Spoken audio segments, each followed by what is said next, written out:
पाहूयात पुढची बातमी। मंत्री उदय सामंत वेगळा गट तयार करून भाजपमध्ये जाणार असल्याची चर्चा राज्याच्या राजकारणात सुरू झाली आहे। अशातच उदय सामंत आणि योगेश कदम यांनी या संदर्भात खुलासा केला। उदय सामंत एकनिष्ठ आहेत, त्यांच्या संदर्भात सुरू असलेल्या चर्चा खोट्या आहेत असं योगेश कदम म्हणाले। तर पश्चाताप होणार नाही हा शब्द देतो असं उदय सामंत म्हणाले।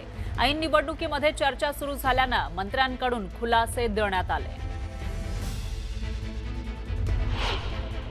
उदय सामंतजी हे शिवसेनेचे एकनिष्ठ आहेत। सामंत साहेब हे माननीय एकनाथ शिंदे साहेबांचे एकनिष्ठ आहेत। मुळाच त्यांना बदनाम करण्याचा प्रयत्न काही जण जाणून बुजून करतायत आणि माझा विश्वास आहे आज मोठे भाऊ म्हणून मी त्यांच्याकडे पाहतो आणि उदयजी असा कुठल्याही पद्धतीचा गट तयार करत नाही आहेत। त्यांना बदनाम करण्याचा हा जो काही विरोधकांचा जो काही प्रयत्न आहे तो केविलवाणा प्रयत्न आहे। स्वतः उदय सामंत असल्यासारखं उत्तर योगेश दादाने दिले, हे खरी मैत्रीची महत्वाची भूमिका आहे आणि म्हणून तुम्हाला कधीही पश्चाताप होणार नाही हा विश्वास योगेश दादांच्या निमित्तानं मी आपल्याला देतो। दरम्यान मंत्री चंद्रकांत पाटील यांच्या हस्ते भोर नगरपालिकेच्या भाजपच्या उमेदवारांच्या प्रचाराचा शुभारंभ पार पडला। यावेळी झालेल्या सभेदरम्यान बोलताना चंद्रकांत पाटील यांनी केलेलं वक्तव्य चर्चेत आलंय। भोरमध्ये सत्ता जरी अजित पवारांची असली तरी राज्याचे मुख्यमंत्री फडणवीस आहेत, हे लक्षात ठेवावं। अजित पवार उपमुख्यमंत्री आहेत पण देवेंद्र फडणवीस मुख्यमंत्री आहेत, त्यामुळे भोरच्या जनतेनं कुणाच्या पाठीमागे जायचंय हे ठरवावं असं वक्तव्य चंद्रकांत पाटलांनी केलं।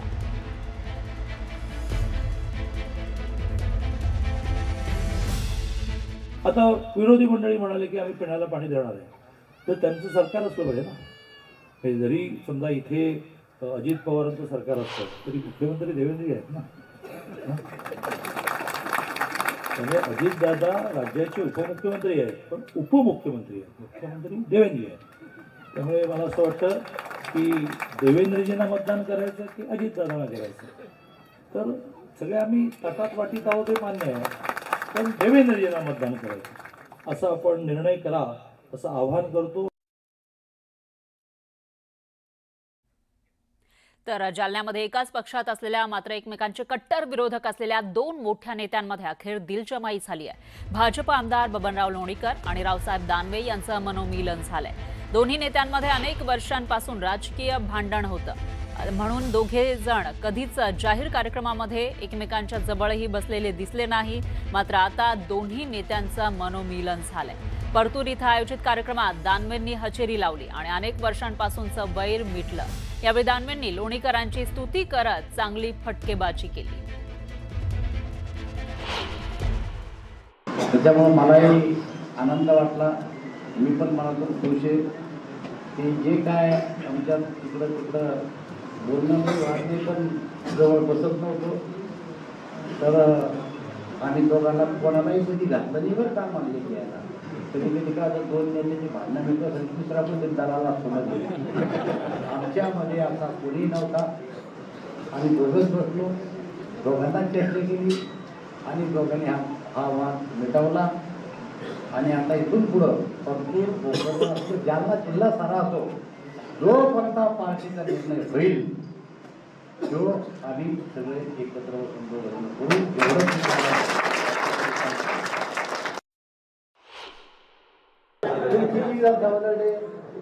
किती विधानसभा झाल्या तुमच्या? 8 विधानसभा लढले बबनराव। एक निवडणूक म्हणजे एक बाळांपण, पण टाकानी पडला बबनराव सही सलामत पास, बरोबर ना? तसा बबनराव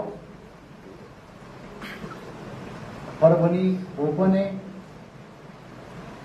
निवडणुका लय लांब नाही आहे, 1.5 वर्ष संपलंय आणि 6 महिने अगोदर निवडणुका होणार आहे, म्हणजे राहिली किती 3 वर्ष। मी तुम्हाला खात्रीनं सांगतो, तुमच्याला शब्द देतो की बबनरावच्या पाठीमागं मी 100%। काही संबंधित त्यांच्या बाजूला नाही राहायचं मला, जे नसतील ते बी आमचे सगळे एकत्र करू आम्ही। सांगू आता बबनरावना घोषणा केली पण मला भीती एक वाटते बाबांना आता हरी म्हणून मी निवडणूक लढणार अशी घोषणा केली तिथे पार्टीनं राज्यपाल केलं जायला राज्यपाल झालं तर आमचं ध्यान भाव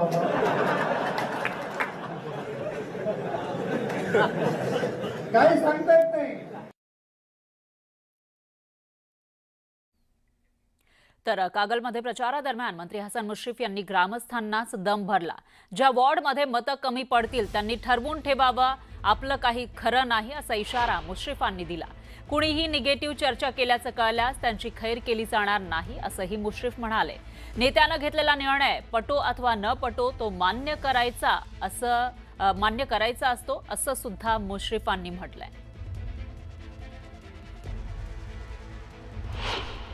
आणि ज्या वार्डामध्ये मतं कमी पडतील त्यांनी ठरवूनच ठेवावं की आपलं काही खरं नाही. कसली निगेटिव्ह चर्चा करायची नाही. कोणी निगेटिव्ह चर्चा केली आणि कानावर आलं की उसकी खैर नाही. एकदा नेत्याने घेतलेला निर्णय हा मनाला पटो अगर न पटो हा मान्य करायचा आणि त्याच्यामध्ये यश मिळवण्यासाठी आपण प्रामाणिकपणाने प्रयत्न करायचे. तर गडचिरोलीच्या नगर परिषद प्रचारादरम्यान काँग्रेस आता किंचित उरली अशी टीका महसूल मंत्री चंद्रशेखर बावनकुळेंनी केली होती. आणि त्या टीकेला आज काँग्रेसचे नेते विजय वडेट्टीवार यांनी जोरदार प्रत्युत्तर दिलं.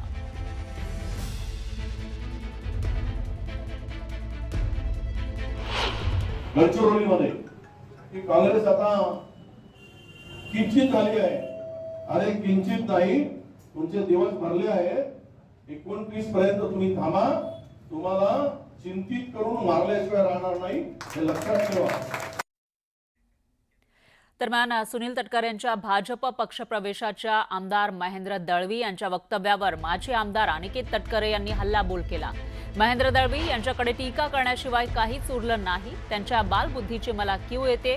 ते चीटर आमदार आहेत असं अनिकेत तटकरे म्हणाले. महेंद्र दळवी सुनील तटकरेंबाबत वेगळा भ्रम निर्माण करतायत असं म्हणत त्यांनी आमदार दळवींच्या वक्तव्यावरून प्रत्युत्तर दिलं.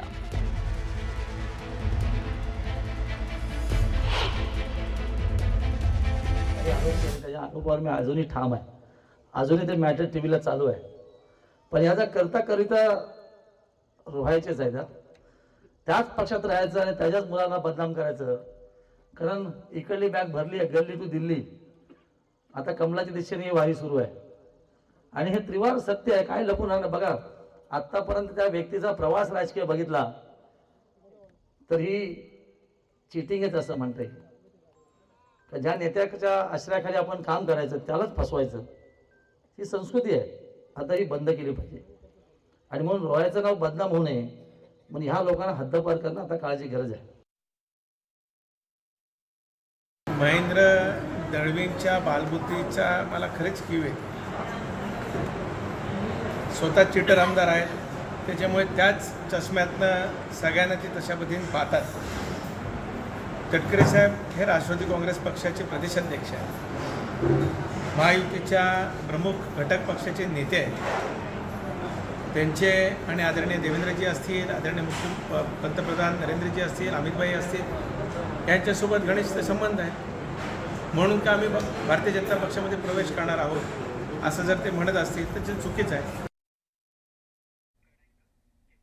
तर चंद्रपूर जिल्ह्यातील मूल नगर परिषद निवडणूक प्रचारामध्ये उरलेल्या दिग्गज भाजप नेते आणि आमदार सुधीर मुनगंटीवार यांनी मतदारांना मत काँग्रेसला आणि विकासाच्या अपेक्षा भाजपकडून असा उपराटा प्रकार करू नका असं आवाहन केलंय. त्यांनी भाषणामध्ये काँग्रेस नगरसेवक ज्या वॉर्डात जिंकला तिथं आता विकास काँग्रेसकडूनच करा असा बोर्ड लावणार असल्याचं म्हटलंय.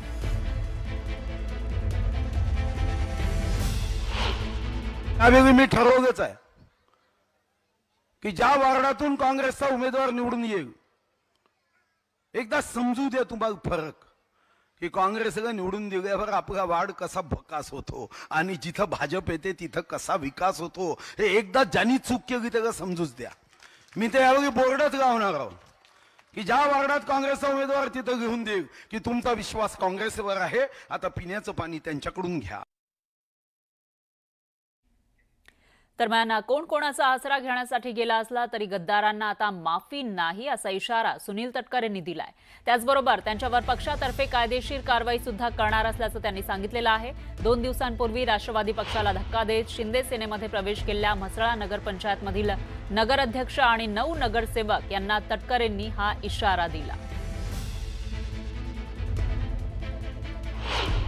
कोणाचा आसरा घ्यायला गेला असेल, कशासाठी गेला असेल, यापुढे गद्दारांना माफ नाही हे सुद्धा मला या ठिकाणी सांगायचं आहे. जी काय कायदेशीर कारवाई करायची असेल ती त्या ठिकाणी होईल. कोणी कोणाला वाचवण्यासाठी त्या ठिकाणी येऊ शकत नाही, कारण नीतिबद्ध असावी लागते. विचाराच्या माध्यमातून काम करण्याच्या दृष्टिकोनातून अनेक गोष्टी करण्याची प्रयत्न त्या ठिकाणी करावा लागत असतो.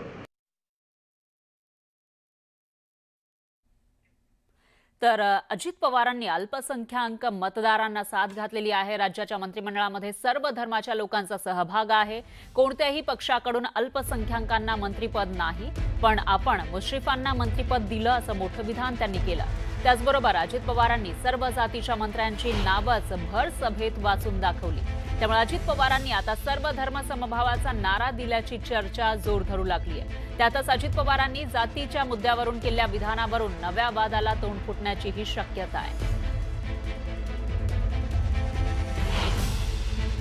आम्ही जे बोलतो ते करतो. आम्ही नुसतंच मोकळं आश्वासन देत नाही. आज देखील हसन मुश्रीफ असेल, सना मलिक असेल, इद्रिस नायकवडी असतील, आज विधान परिषदेमध्ये कुठल्याही पक्षाने एक देखील अल्पसंख्याक समाजाला प्रतिनिधित्व दिलं नाही. राष्ट्रवादी काँग्रेस पक्षाला 2 जागा, त्याच्यात 1 जागा मी इद्रिस नायकवडी. यानंतर घेऊयात एक